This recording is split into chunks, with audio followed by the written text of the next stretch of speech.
My brother handed me a pitcher of ice water and asked if I'd mind keeping the glasses full. It was 4:41 in the afternoon on a Saturday in May. He'd rented the Knights of Columbus Hall for $400, which included the folding chairs and 1 hour of setup, and he had told me twice on the phone what it cost. I was in my dress blues. I hadn't taken them out of the garment bag in 6 years.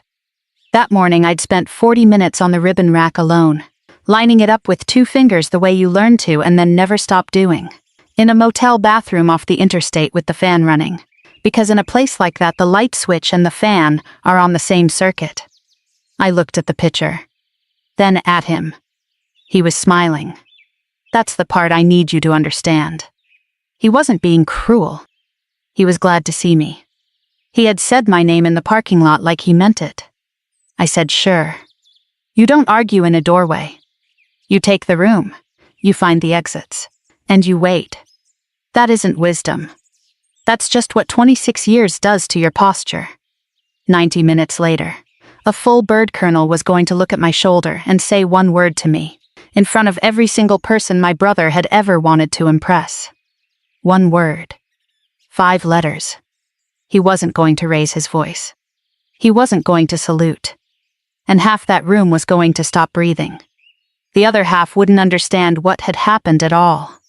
But to understand why I took that picture, why I took it, and said thank you, and spent the next hour and a half filling water glasses at my own nephew's commissioning, you have to go back to a garage in the summer of '98, and a sound I have heard my brother make exactly 1 time in my life.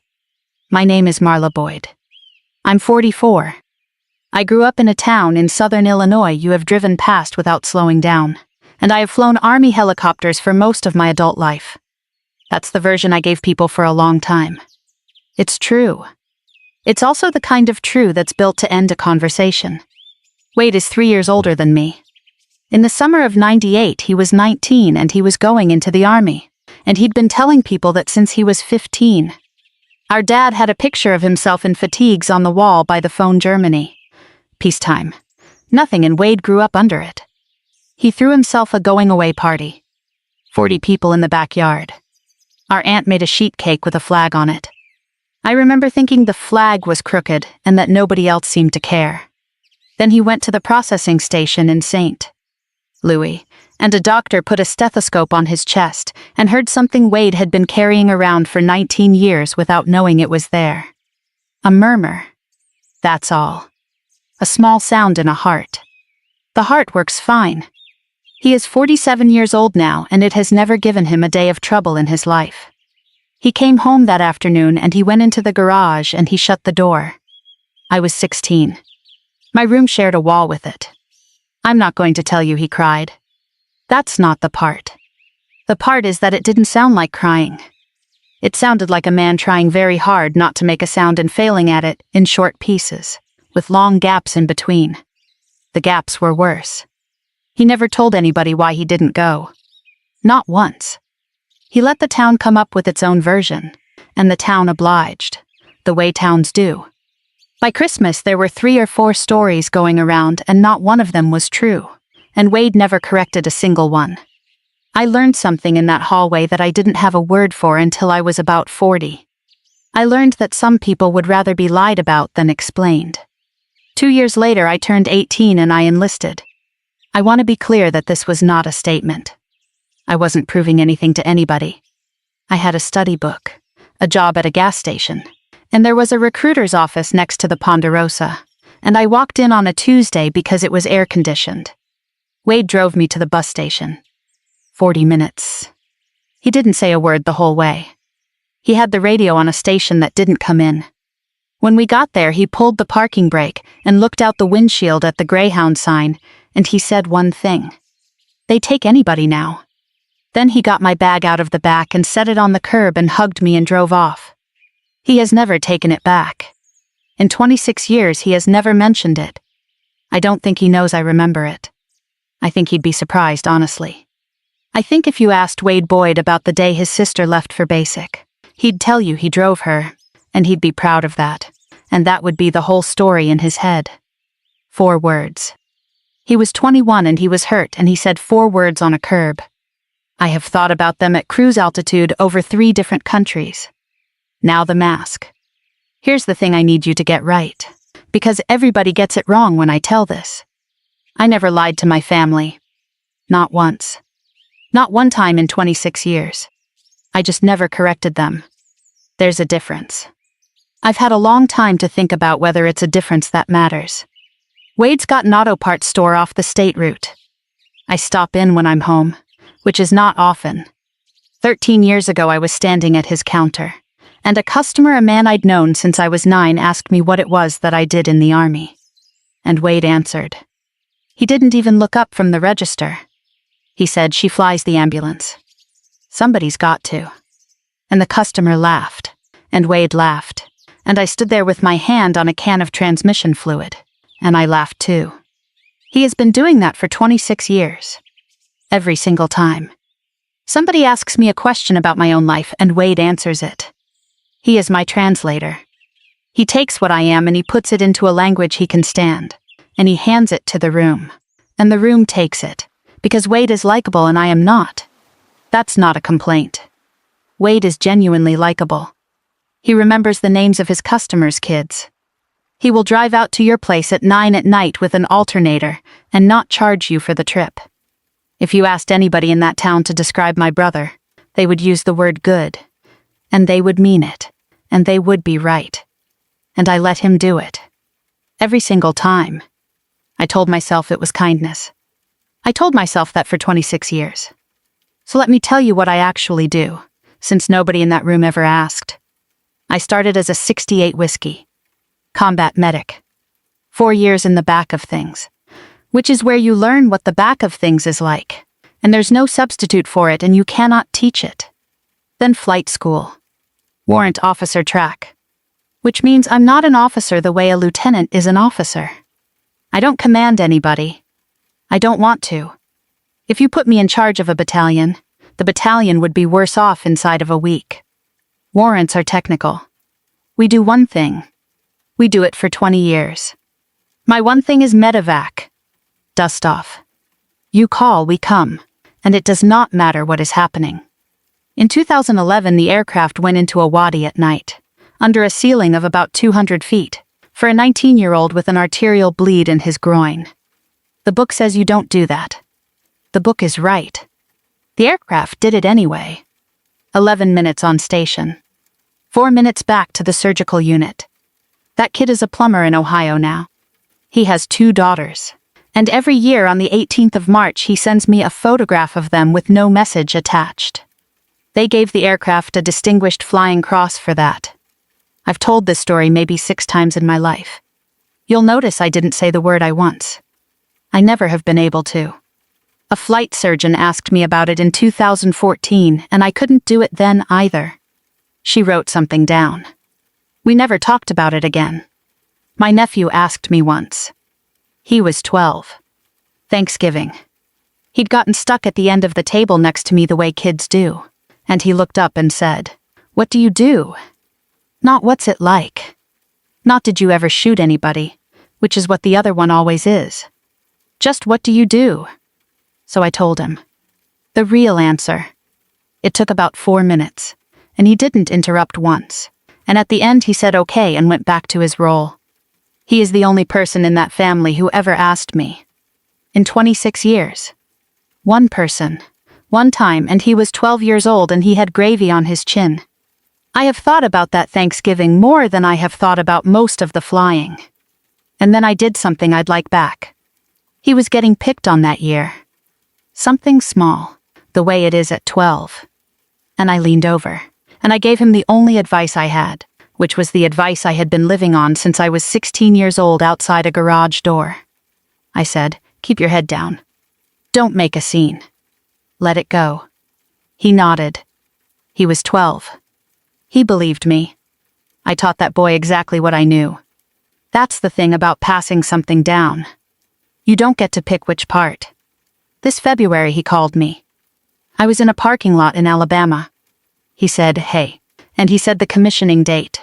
And then he asked me something, and the whole time he was talking there was a sound on the line. A little clicking. Regular. I thought it was the connection.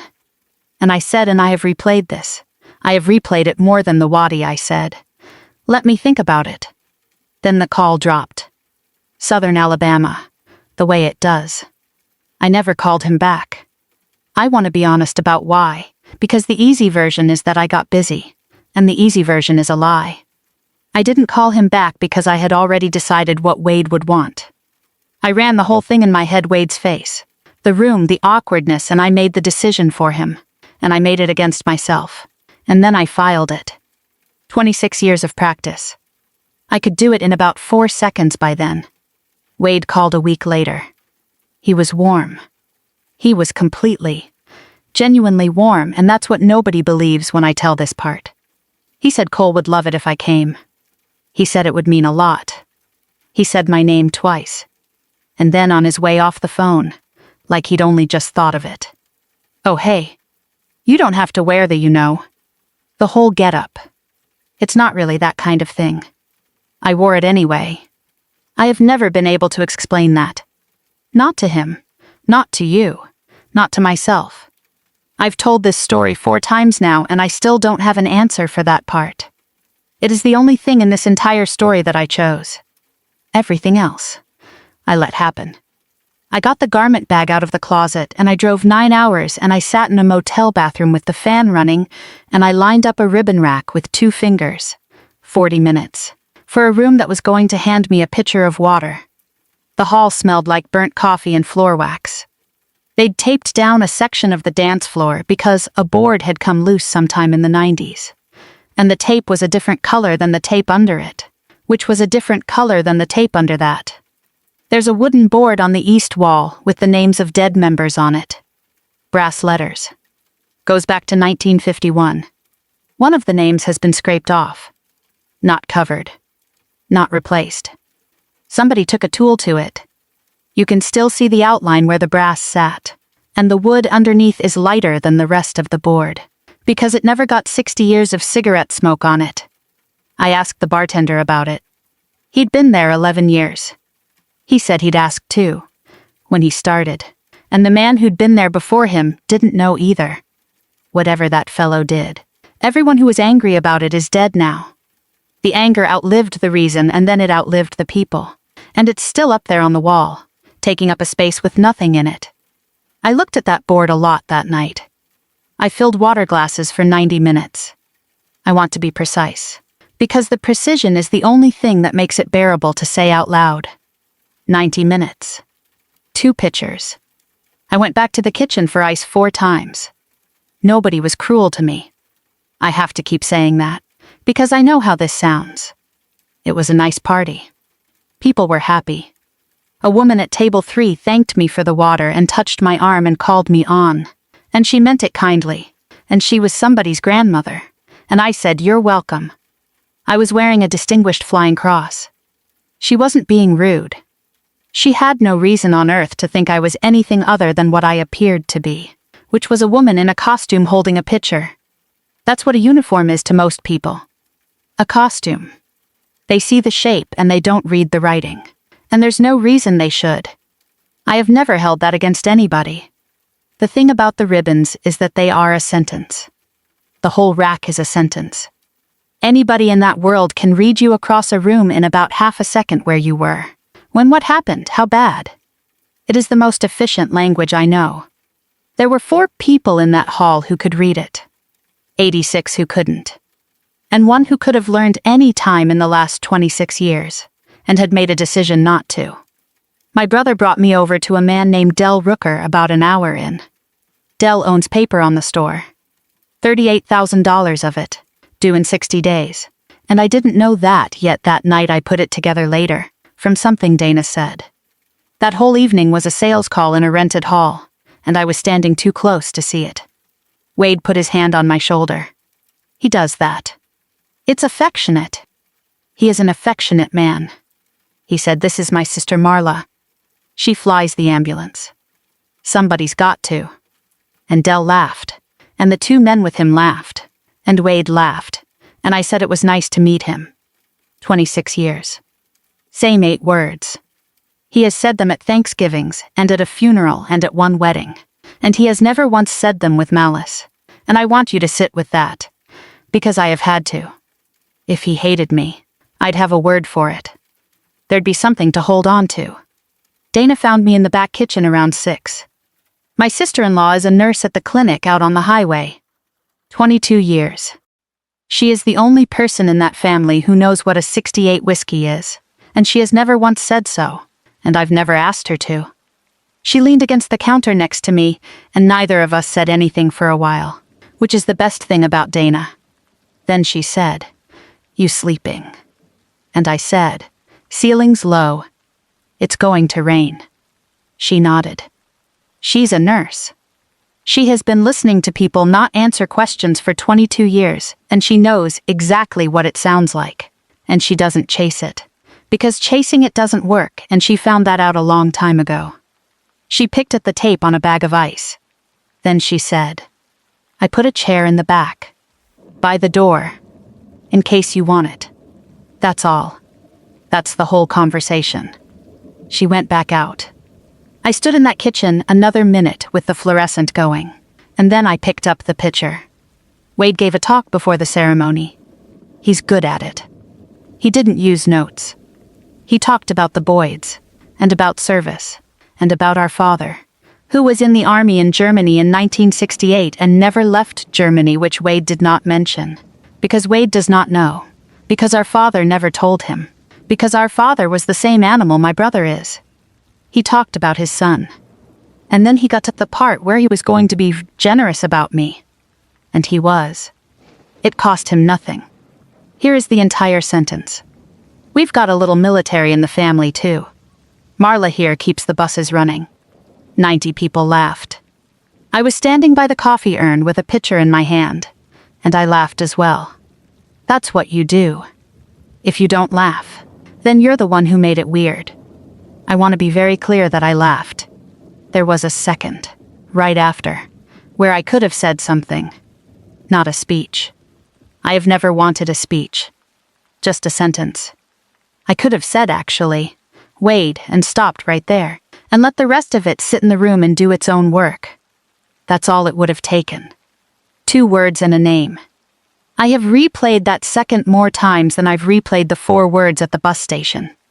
And I didn't do it because I could see the whole thing. I could see his face changing. I could see the room realizing.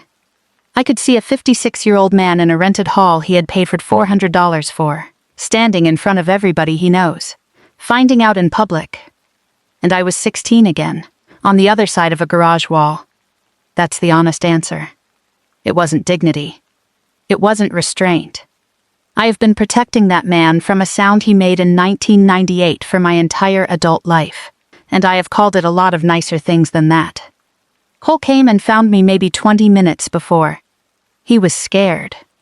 He's a talker. When he's scared, he was going a mile a minute about nothing. About the chairs. About whether his mother had the camera. And the whole time his right hand was in his pocket, and something in there was going click. Click. Click. He got about 4 words into a question. "Aunt Marla, would you?" And Wade came around the corner with a coffee in each hand, and he answered it. Because that's what he does. That's what he has always done.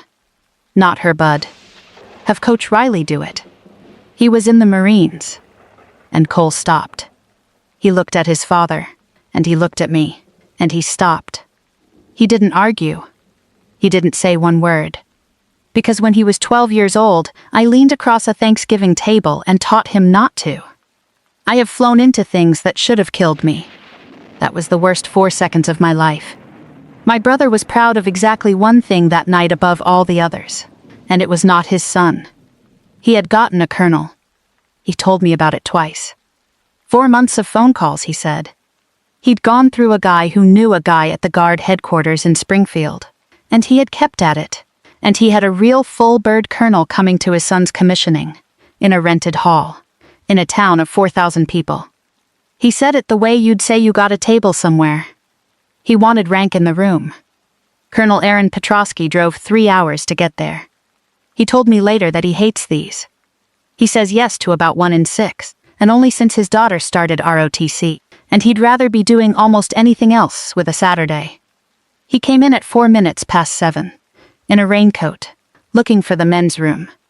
And he had no idea in the world what he was about to break. Petrosky worked the room the way they do. Handshake. Name next. Wade steered him.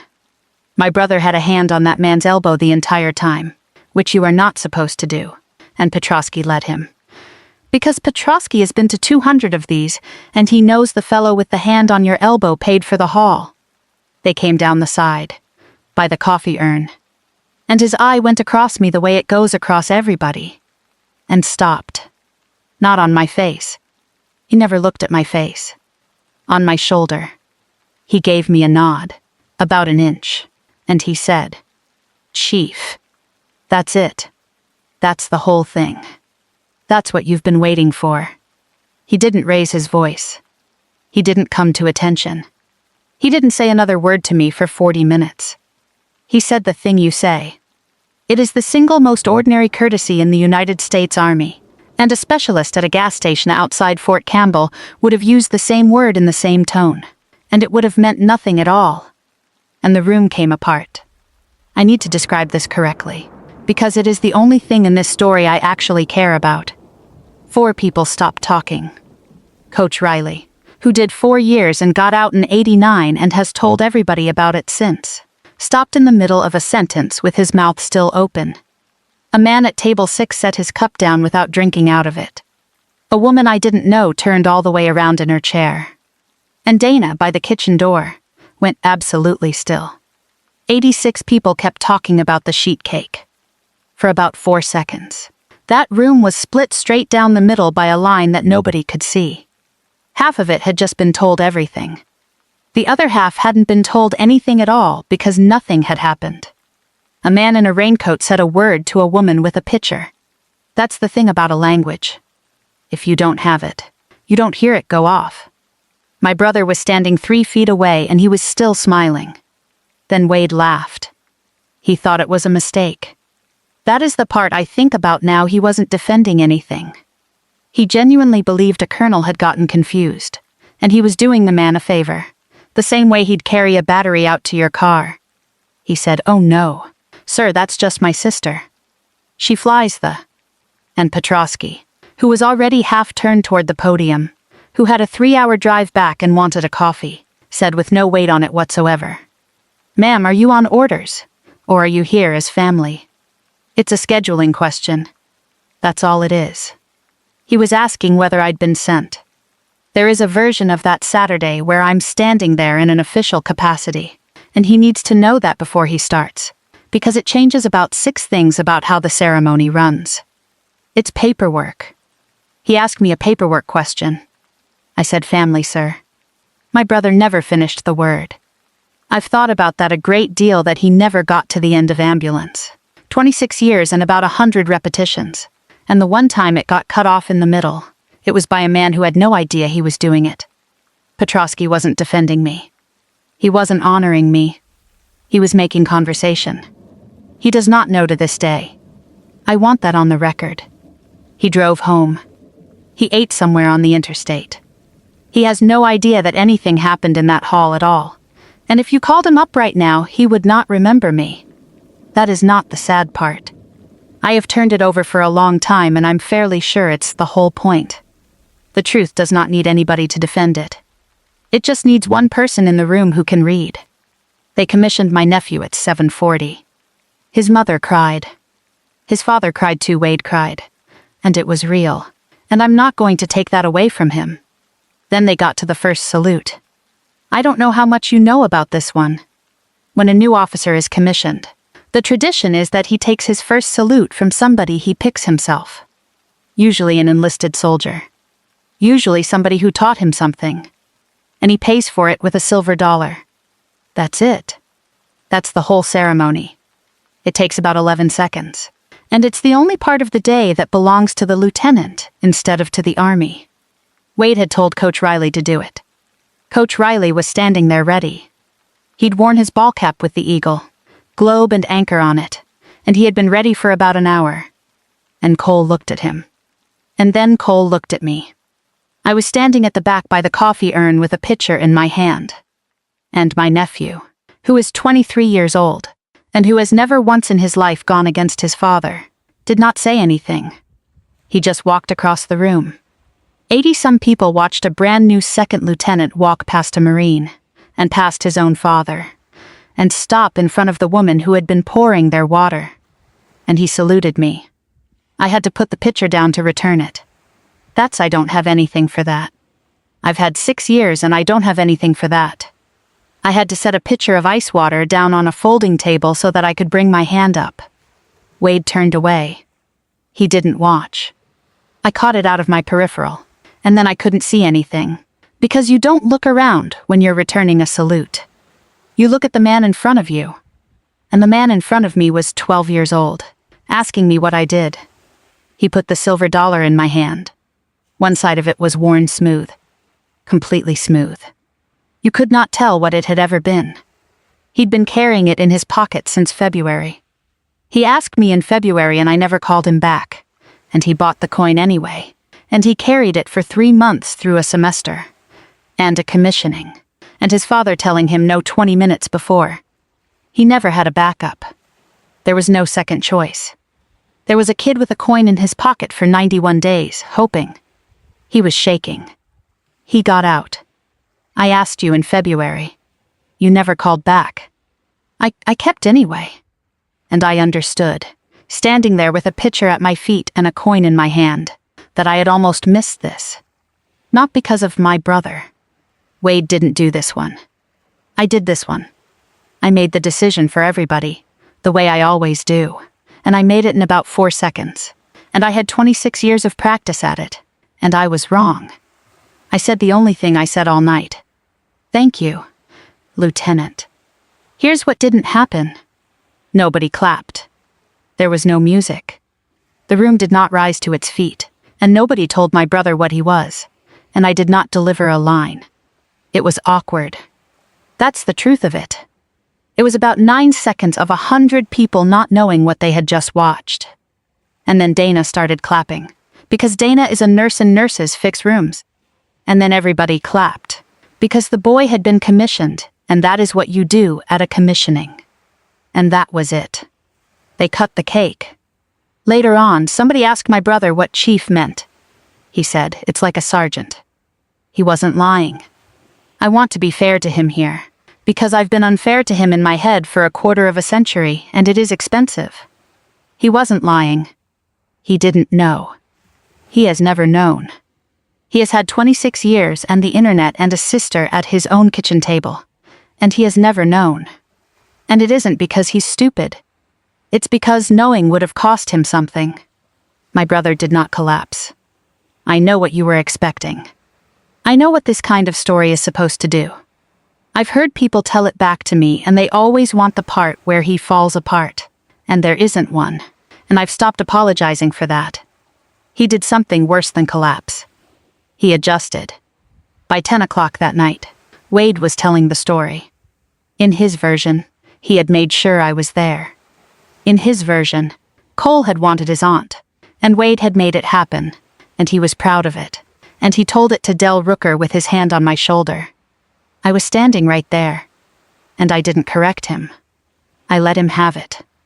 I have been letting him have it since I was 16 years old on the other side of a garage wall, and I let him have it that night too, with a silver dollar in my pocket, and I don't know what to call that. I don't know if it's grace. I've never known. People who hear this story tell me it's grace, and I nod, and I've flown a lot of hours, and I have never once gotten that to hold up at altitude. Here's the thing I actually had to sit with. It took a while, and it wasn't about my brother at all. I didn't protect the family. There was never a family to protect. There were 4 people and a store and a lot of Thanksgivings. What I protected was one man, from one sound, for 26 years. And I called it something bigger. Because I am protecting my brother from feeling 19 again, is not a thing you can say out loud at 44. And there was a bill for it. The bill was a boy. Cole grew up in a house where his aunt was the punchline. He heard somebody's got to at every holiday of his childhood.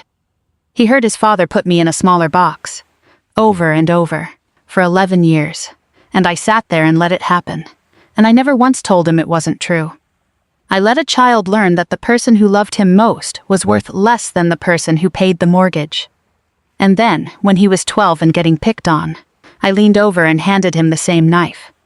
"Keep your head down. Don't make a scene." He almost used it. 20 minutes before that salute, when his father told him no, that boy went quiet. And he went quiet because of me. He got out from under it by about 4 feet in 91 days. That's not something I did. That's something he did. I don't get any of it. People are going to tell me I should have said something. 26 years ago, on that curb, when he told me they take anybody now. Or at the counter, at the store, with my hand on the transmission fluid. Or right after the speech. Any of about 4,000 times. Maybe. I'll tell you what I know. I have carried a lot of people who finally said the thing they had been holding. Some of them were right. Most of them just felt better for a while. And then they were in the back of my aircraft anyway. Being right and being healed are two different aircraft, and they do not fly the same route. I'm not telling you I was correct. I might have been a coward with excellent posture for 26 years. That is genuinely on the table, and I'm not going to close it for you, 'cause I can't close it for me. Here's the only thing I'm sure of.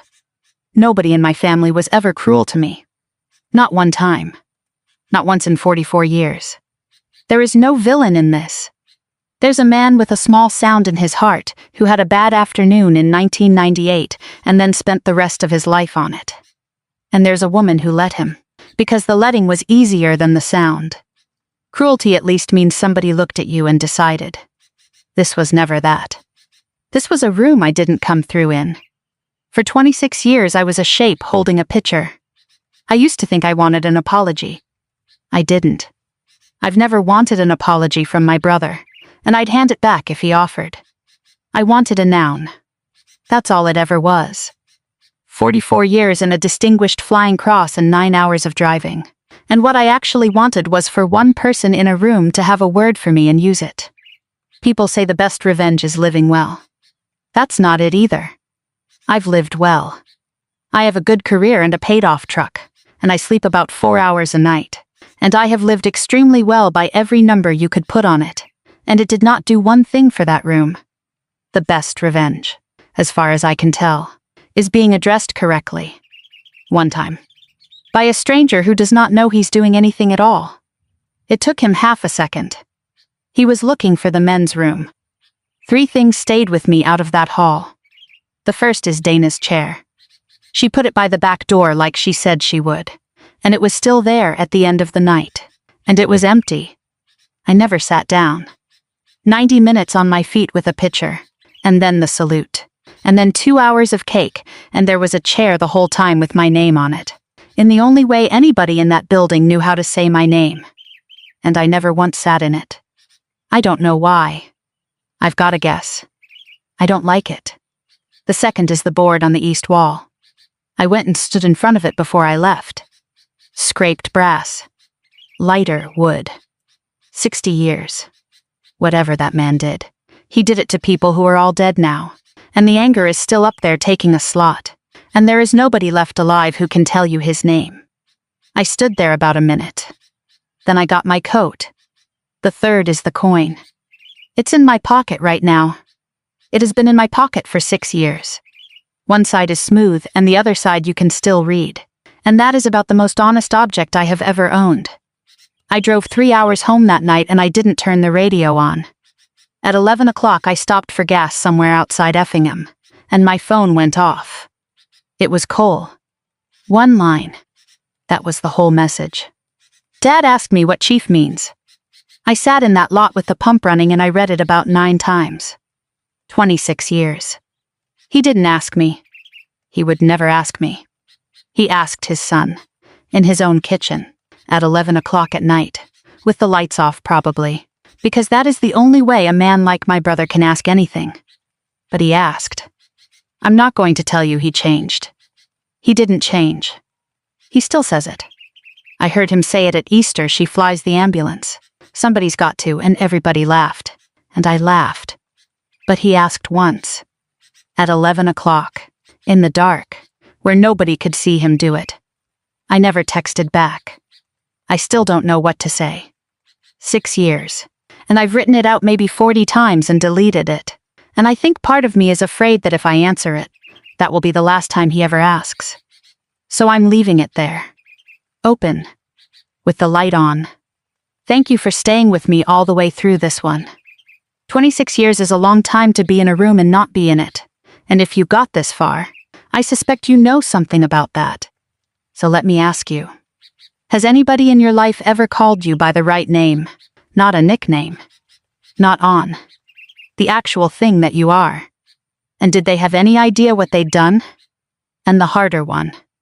Have you ever let the people you love believe a smaller version of you, and told yourself that it was kindness?